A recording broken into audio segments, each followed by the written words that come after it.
Once you've got a shiny new bike, you'll probably ride it for a bit and be perfectly happy. Yes, but at some point you'll probably start thinking that you want to make it faster or comfier or maybe a bit better for your commute, for example.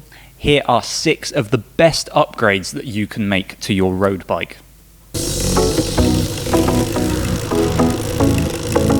The classic way to improve a stock bicycle is to upgrade the wheels. Now, it used to be a case of getting some fancy carbon wheels, but many bikes come already with them these days, so it isn't that simple anymore, is it, Liam? Absolutely. And anyway, carbon might not be a feature that you should actually look for. Before buying a set of wheels, consider what you want the wheels to do, and apart from just spin round, obviously. If you're buying the wheels to make your bike a bit more comfortable, then going for a rim that is wider internally is a great way to allow wider tyres to sit with a nice profile. Likewise, for longevity, a higher spoke count, that's the number of spokes within the wheel, and sensible component choices such as brass nipples are a great way to get a set of hoops that will never let you down. And you could also go for a wheel set that is tubeless ready. Now, tubeless does have its drawbacks, but it's often very good at preventing punctures, of course, and there is a growing body of evidence out there that it's also faster. I have to say, as a keen have-a-go racer, I do like a nice deep wheel set, as it makes my bike go fast on the flat. That'll make your life easier when you're attacking from the bunch, say, or in my case, allowing me to hang on to the back of the group for just a little bit longer. You're being very modest there. With disc brakes moving the braking surface away from the rim, a carbon wheel set can be used throughout the year these days without you chewing through the expensive rims. And disc brakes have actually allowed rims to be designed with a wider internal channel, meaning that if you want to, you can buy one set of wheels and swap them between a road bike and a gravel bike. Yeah, that will certainly help to offset some of the cost, but these days you can get carbon wheels from about £600, that sort of mark. Yeah, have you got some new wheels, or are you looking to upgrade? Let us know down in the comments below. The only thing that connects your bike to the tarmac is the tyres, so getting the right ones can be crucial for your riding. With new tyres, you can improve grip in crappy weather, go a bit faster, and add some much needed comfort, or simply reduce your risk of puncturing, which is always good news. Absolutely.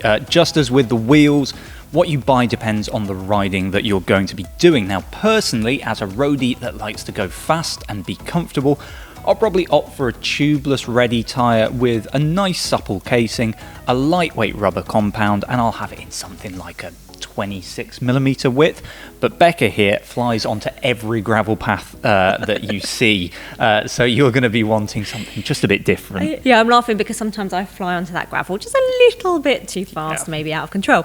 In terms of tyres, I like a slick central tread because my riding is actually mostly on the road. I'll have a 36mm tyre, tubeless, and to give me a bit of traction when I head off the tarmac, I'll choose something with a bit of shoulder tread. And you're going for tan sidewalls, right? Yeah, come on. Always one for the trends. I can actually give you a bonus tip here. If you're not sold on tubeless, the best price to kind of speed ratio that you can get for your bike is to go for latex inner tubes. They save a few watts for a few quid. Right then, Becca, it is time to cause a riot because disc brakes are, now that I've used them for a few years, an upgrade that I am trying to make to all of my bikes, and we recommend them to most of you too. Yes, they do have their drawbacks, such as the slight weight penalty, extra bulk in the shifters, and the seemingly complex bleeding procedure. But with the correct setup, disc brakes are simply brilliant. So you get more braking power, which is great. You also get the ability to better control that power, which is fantastic.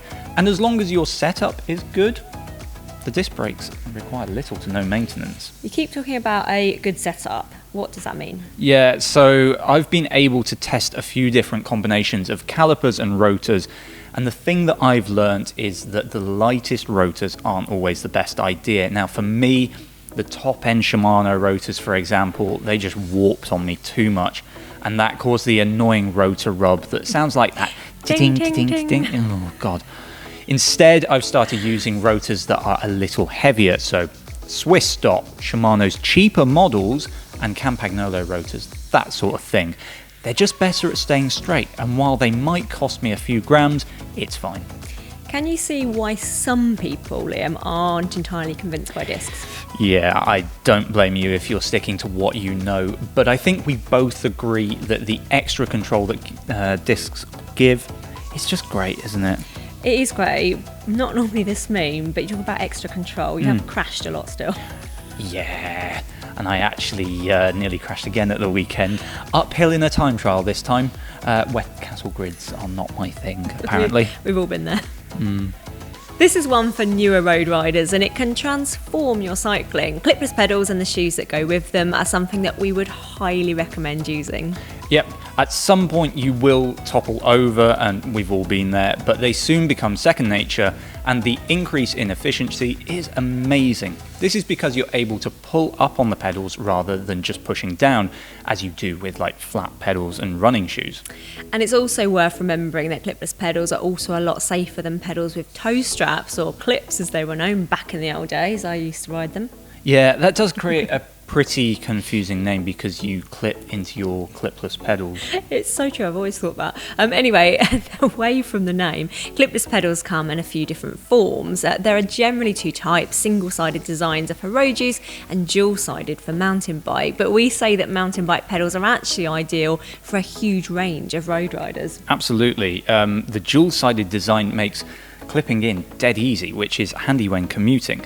The pedals allow your feet to kind of twist, which helps people with dodgy knees, and the release tension can be set incredibly low, which is great for newer riders.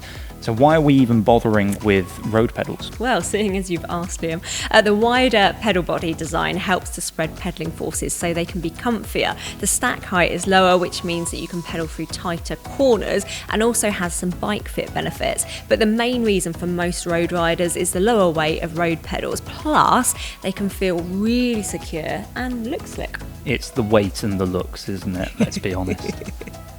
One of the best upgrades that you can make to a bike which you're going to ride in any weather is a set of Mudguards. I chose my winter bike frame set especially for the ability to use full-length guards, and I have to say that I've rather enjoyed staying dry and not getting soaked by surface water. Yeah. Even clip-on guards are going to be a benefit if your frame doesn't have the space or attachment points for full guards. They might not be quite as secure, but they're easily better than getting a soaked rear end a mile into your ride. Absolutely. Mudguards don't just protect your rear end either. They can help your legs and feet to stay dry, but we'd still go for waterproof overshoes when the roads are wet.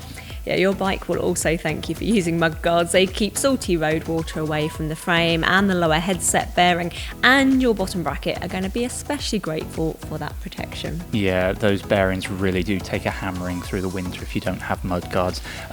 If you do go out on a group ride in the winter, then Mudguards are actually required by some clubs.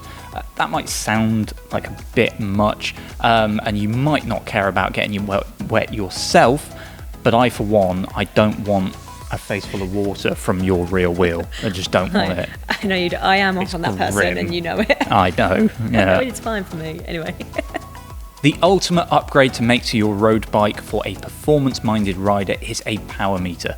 They come in various different forms these days, and the prices come down considerably, so they're not the investment that they once were. Yeah, a power meter is the most accurate way to gauge your effort and is a more reliable metric than heart rate because it's less affected by external factors, isn't it? But this is still just a tool, and you're still going to have to do the training to get fitter and faster, sorry.